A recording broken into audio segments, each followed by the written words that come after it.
Good morning friends. मैं doctor VK Mishra from gastro liver hospital Swaroop Nagar Kanpur. At the outset a request, मैं आपसे request करूंगा कि इस चैनल को सब्सक्राइब करें एंड इस वीडियो को शेयर करें ताकि ये जानकारी ज्यादा से ज्यादा लोगों तक भेजी जा सके। आज मैं बात करूंगा इंटेस्टिनल ट्यूबरकुलोसिस के ट्रीटमेंट के बारे में।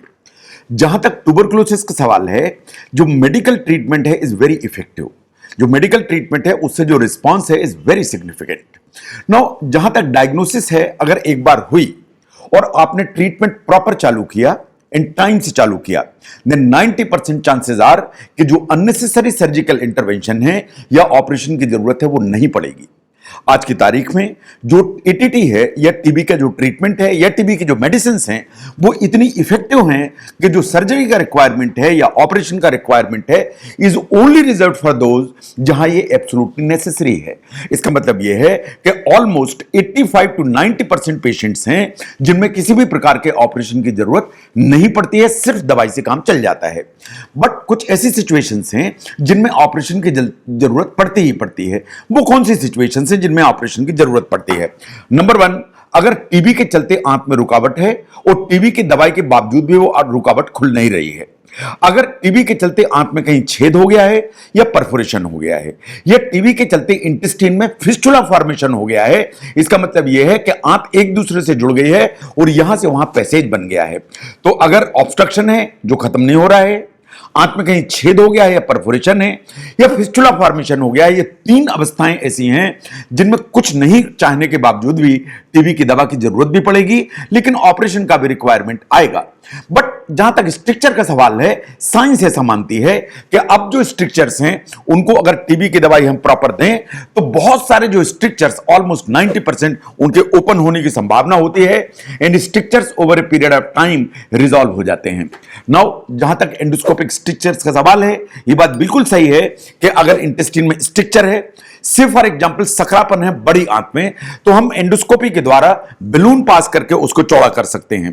तो जो स्ट्रक्चर है या सकरापन है उसको बैलून से आपने चौड़ा किया और टीबी की दवाई पूरा जो ना कोर्स कंप्लीट कर दिया।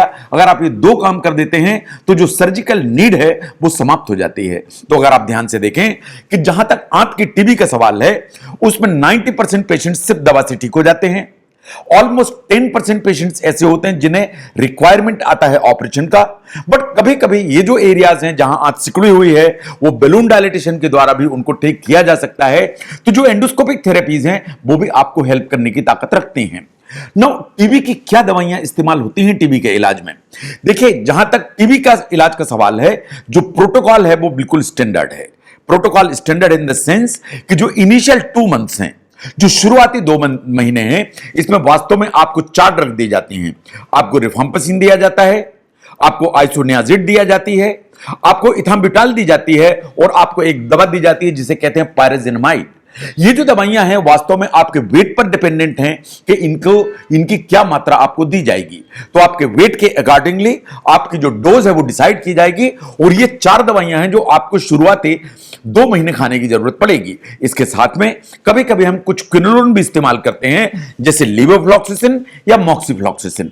तो शुरुआती जो 2 महीने हैं ये वास्तव में ये 4 दवाइयां आपको इस्तेमाल की जाती हैं।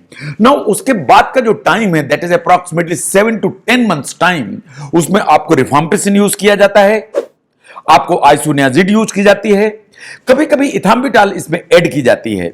देखिए, बहुत सारी स्टडीज हैं जिन्होंने ये कहा कि अगर आप 6 महीने भी ट्यूबरकुलोसिस का ट्रीटमेंट करते हैं तो इंटेस्टाइन की जो ट्यूबरकुलोसिस है वो वास्तव में कंप्लीटली ठीक हो जाती है।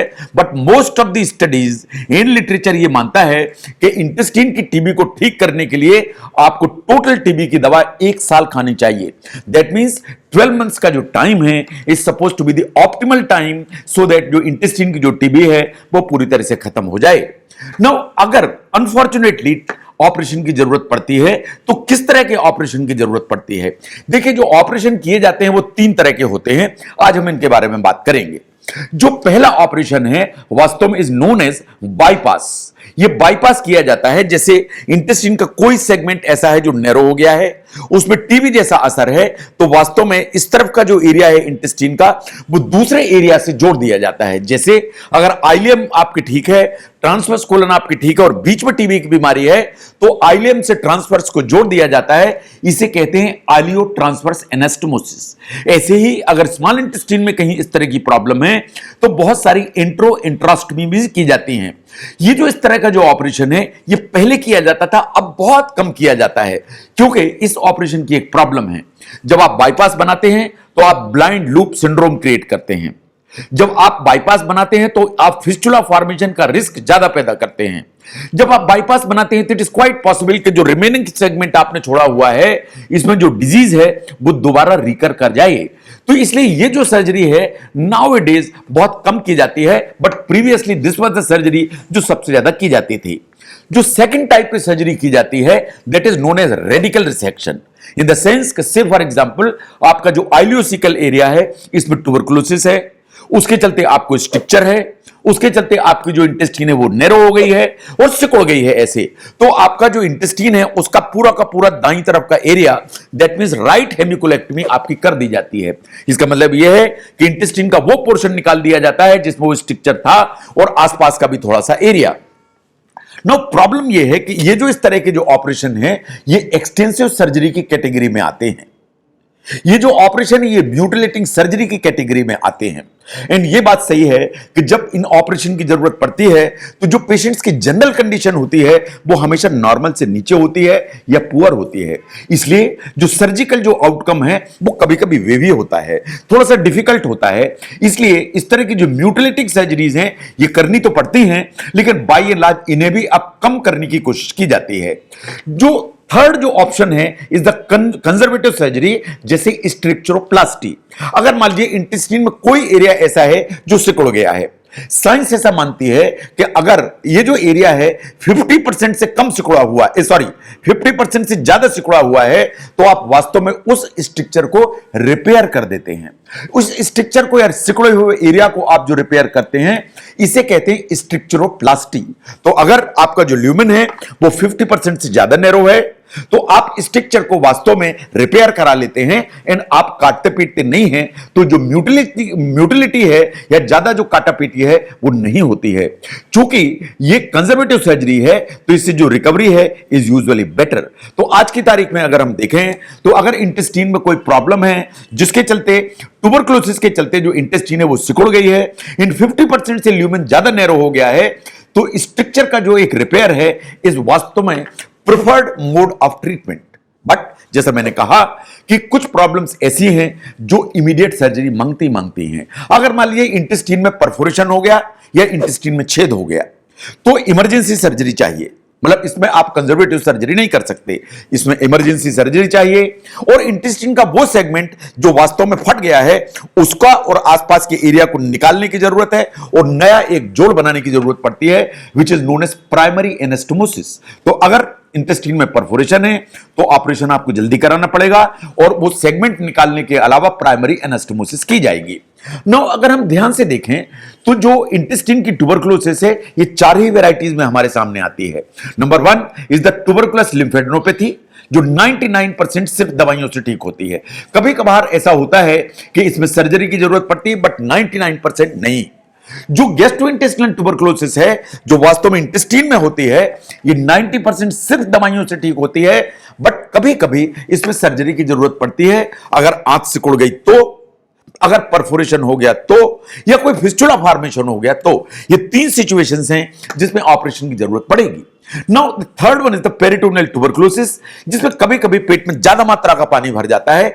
इसमें कभी कभी हमें पेट को पानी निकालने की जरूरत पड़ती है लेकिन ऑपरेशन की जरूरत नहीं आती। ऐसे ही जो विसरल ट्यूबरकुलोसिस है या जो सॉलिड ऑर्गन्स में टीबी होती है उसमें बाय एंड लार्ज किसी भी तरह के कोई ऑपरेशन या सर्जरी का रिक्वायरमेंट नहीं आता है। चूंकि आइलियोसिकल सबसे कॉमन है या आइलियम या सीकम का जो एरिया है या छोटी आंत और बड़ी आंत के जोड़ का एरिया है उसमें टीबी सबसे ज्यादा कॉमन है, उसमें कॉम्प्लिकेशन की रेट सबसे ज्यादा कॉमन है, तो ऑपरेशन का जो रिक्वायरमेंट है वो इसी एरिया के लिए सबसे ज्यादा आता है। नो, जहां तक टीबी का सवाल है, शुरुआती फेज में जैसा मैंने कहा कि जो सिम्टम्स होते हैं वो नॉन स्पेसिफिक होते हैं, इसलिए उसे पहचानना हमेशा डिफिकल्ट हो जाता है। बट जैसे जैसे डिजीज आगे बढ़ती है, जो स्पेसिफिक सिम्टम्स हैं, स्पेसिफिक पैटर्न है, वो सामने आने लगती है एंड डिजीज को पहचानना आसान हो जाता है। बहुत सारी इमेजिंग टेक्निक्स, इम्यूनोलॉजिकल टेस्ट, इनसे इसको आसानी से पहचाना जा सकता है। एंड जहां तक ट्रीटमेंट का सवाल है, ये बात बिल्कुल सही है दैट आज की तारीख में जो टीबी की दवाइयां हैं वो बहुत प्रभावी, बहुत इफेक्टिव एंड बहुत सेफ है। शुरू के 2 महीने में 4 दवाइयां यूज होती हैं, that is rifampicin, isoniazid, ethambutol and pyrazinamide. And next 7 to 10 months हम वास्तव में रिफाम्पिसिन एंड आइसोनियाजिड यूज करते हैं।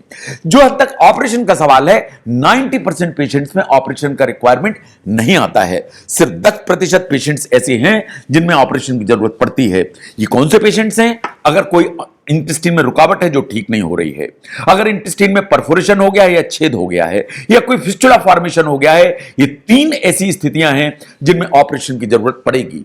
एंड अगर अनफॉर्चुनेटली परफोरेशन हो गया है तो ये इमरजेंसी है, इन बिना ऑपरेशन के आपका काम नहीं चलेगा। तो मेरा ऐसा सोचना है कि जहां तक इंटेस्टाइन के टीबी के सवाल है, आज की तारीख में जो दवाइयां हैं 90% आपको ऑपरेशन का रिक्वायरमेंट नहीं आएगा, बट 10% पॉसिबिलिटी स्टिल देयर कि अगर कोई कॉम्प्लिकेशन खड़ा हुआ जो कि टीबी की दवाइयों के बावजूद भी रिजॉल्व नहीं हो रहा है, तो शायद ऑपरेशन ही विकल्प बचेगा। अगर आप समझते हैं कि इंटेस्टाइन की टीबी के ट्रीटमेंट को समझने में यह वीडियो आपको हेल्प करता है, तो इस चैनल को सब्सक्राइब करें एंड इस वीडियो को शेयर करें। मैं doctor VK Mishra from gastro liver hospital, Swaroopnagar, Kanpur. Thank you very much.